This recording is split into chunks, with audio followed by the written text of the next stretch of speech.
கர்த்தர் நல்லவர். ஆமென். இந்த காலை வேளை இந்த வீடியோவின் மூலமாக உங்களை சந்திப்பதில் ரொம்ப சந்தோஷம். கர்த்தர் நல்லவராக இருக்கிறார்.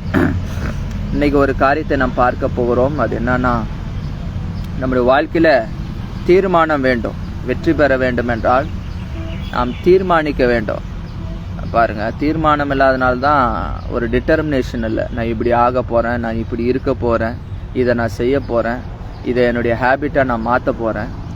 அநேக கிறிஸ்தவர்கள் ரொம்ப நல்லவங்களாக இருக்கிறாங்க, ஆனால் வெற்றி பெற முடியல. அநேக மனிதர்களை நான் பார்க்குறேன் லைஃப்பில். தேர் வெரி குட் பீப்புள், ஆனால் வாழ்க்கையில் ஜெயிக்க முடியாததுக்கு ஒரே ஒரு காரணம் என்னன்னா, தீர்மானம் பண்ணுவதில்லை.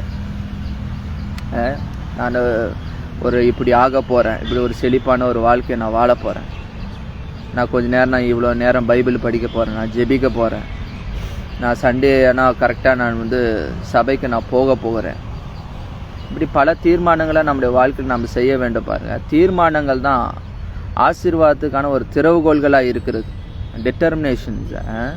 தீர்மானம் இல்லைன்னா லைஃப்பில் எதுவுமே சாதிக்க முடியறதில்ல. பாருங்கள், அதிகாலையில் எழும்புவேன், அது ஒரு தீர்மானம். அதிகாலை ஜெபிப்பேன், வேதத்தை நான் வாசிப்பேன், சபைக்கு நான் செல்லுவேன், அப்புறம் இவ்வளோ டைம் நான் படிப்பேன், இவ்வளோ டைம் நான் ஒர்க் பண்ணுவேன், என் வாழ்க்கை இப்படி இருக்க போகுது, இப்படி தான் நான் தீர்மானித்து இருக்கிறேன்.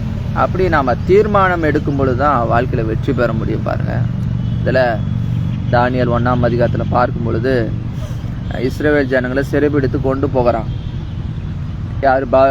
பாபிலோன் தேசத்தார். அது நேபுகாத்நேச்சர் ராஜா இஸ்ரவேல் ஜனங்களை சிறைபிடித்து கொண்டு போகும்பொழுது அதில் சிறந்த கல்வியில் சிறந்தவர்கள், ஞானம் உள்ளவர்கள், நல்ல அறிவில் தேர்ந்தவர்கள்லாம் கொண்டு போகப்படுறாங்க, தனியாக பிரித்து எடுக்கப்படுறாங்க. அதில் நாம்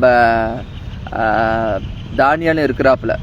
தானியேல் இருக்கும் பொழுது அந்த நாட்டு ராஜா என்ன பண்ணுறாருன்னா, கட்டளை கொடுக்குறார், ராஜ போஜனை கொடுங்க, திராட்சை ரசத்தை கொடுங்க, நல்ல சாப்பாடு கொடுங்க, நல்ல நான்வெஜ்ஜை கொடுங்க, நல்லா சாப்பிட்டோம் அப்படின்னு சொல்லிட்டு அவங்களுக்கு சில வித்தியாசமான ஃபுட் ஐட்டம்ஸ் எல்லாம் கொடுக்குறாங்க. ஆனால் இதெல்லாம் வேதத்தை சொல்லப்பட்டது ரொம்ப தீட்டுன்னு சொல்லப்பட்டிருக்கு. பாருங்கள், இதை தன் இருதயத்தில் தீர்மானம் பண்ணி கொள்கிறான்.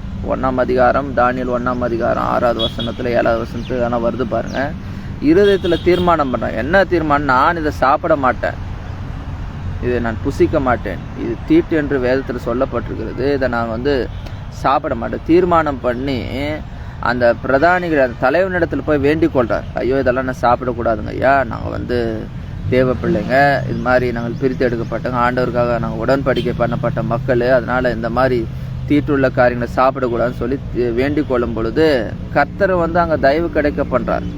யார்? பிரதானிகள், அந்த அதிகாரி கண்களை தயவு கிடைக்க பண்ணுறார். நான் சொல்கிறேன் பாருங்கள், தயவு கிடைக்க பண்ணுறாரு. கடைசியில் பார்த்தீங்கன்னா இவங்களுக்கு என்ன ஆஸ்யூஷுவல் ஃபுட்டு, பருப்பு, அந்த மாதிரி நார்மல் ஐட்டம்ஸு கொடுக்குறாங்க. அதில் அவர்கள் அவங்கள காட்டில் இவர்கள் புஷ்டி உள்ளவர்களாக, கலை உள்ளவர்களாக நல்லா இருக்கிறாங்க. பட் என்ன இதில் கான்செப்ட்னா, தீர்மானம் பண்ணும் பொழுது தேவன் காரியங்களை வாய்க்கப்படுறான். தீர்மானம் பண்ணும் பொழுது கர்த்தர் காரியத்தை தயவு கிடைக்க பண்ணும்படி செய்கிறார். இன்றைக்கி நீங்களும் நானும் தீர்மானம் பண்ணுங்கள், கர்த்தர் நம்முடைய வாழ்க்கையில் வெற்றி சிறக்கும்படி செய்வார். நான் எப்படி இருக்க போகிறேன், அதிகாலை ஜெபிக்கணும் ஒரு தீர்மானம் பண்ணுங்கள், உங்கள் வாழ்க்கை செழிப்படை. தீர்மானம் இல்லாத வாழ்க்கை வெற்றி இல்லாத ஒரு வாழ்க்கை. ஜனங்கள் அறிவில்லாமல் சங்காரமாகிறார்கள். தரிசனம் இல்லாத இடத்த ஜனங்கள் சீர்கெட்டு போகிறார். தரிசனம் இல்லை, வாழ்க்கையை குறித்து ஒரு தரிசனம், ஒரு நோக்கம் இல்லை. நாம் சின்ன சின்ன தீர்மானங்களை எடுப்போம்,